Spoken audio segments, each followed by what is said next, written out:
கல்விக்கு கரம் கொடுக்கும் திராவிட மாடல் அரசு.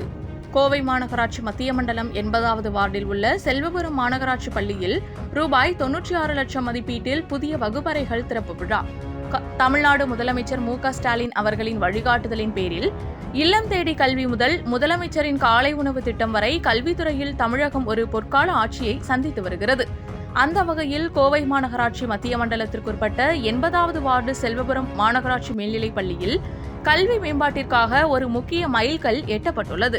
80வது வார்டிற்கு உட்பட்ட செல்வபுரம் மாநகராட்சி மேல்நிலைப் பள்ளியில் மாணவர்களின் எண்ணிக்கைக்கேற்ப கூடுதல் வசதிகளை மேம்படுத்தும் நோக்கில் ரூபாய் 96 லட்சம் மதிப்பீட்டில் கட்டப்பட்ட 6 கூடுதல் வகுப்பறைகளின் திறப்பு விழா சிறப்பாக நடைபெற்றது. இதில் நாடாளுமன்ற உறுப்பினர் கணபதி ராஜ்குமார் தலைமை தாங்கி புதிய வகுப்பறைகளை திறந்து வைத்தார். உடன் மாநகராட்சி மேயர் க. ரங்கநாயகி, மாநகராட்சி ஆணையாளர் மா. சிவகுரு பிரபாகரன் ஆகியோர் முன்னிலை வகித்தனர்.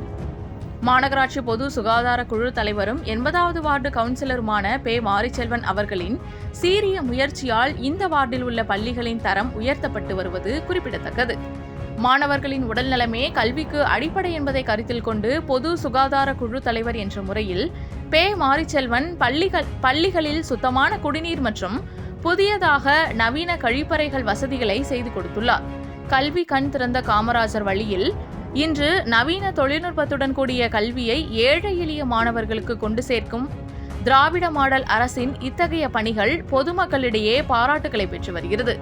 இந்நிகழ்ச்சியில் மாநகர தலைமை பொறியாளர் விஜயகுமார், மத்திய மண்டல உதவி ஆணையாளர் நித்யா, உதவி செயற்பொறியாளர் குமரேசன், இளம் உதவி பொறியாளர் நாகேந்திரன், மண்டல சுகாதார அலுவலர் குணசேகரன், சுகாதார ஆய்வாளர் தனபால், மாநகர கல்வி அலுவலர் குணசேகரன், பள்ளி தலைமை ஆசிரியர் தேவசகாயம், ஆசிரியர்கள் மற்றும் மாநில தீர்மானம் குழு இணை செயலாளர் நாச்சிமுத்து, பகுதி பொறுப்பாளர் முருகேசன், 81வது பகுதி துணை செயலாளர் பழக்கடை முத்து, முருகன், வார்டு செயலாளர் நா. தங்கவேலன், வட்டக்கழக பொறுப்பாளர்கள் ராஜேஷ், கோபிநாத், ராஜேஸ்வரன், வை. இளங்கோ, சந்துரு, குமார், மோகன் மற்றும் கழக நிர்வாகிகள் கலந்து கொண்டனர்.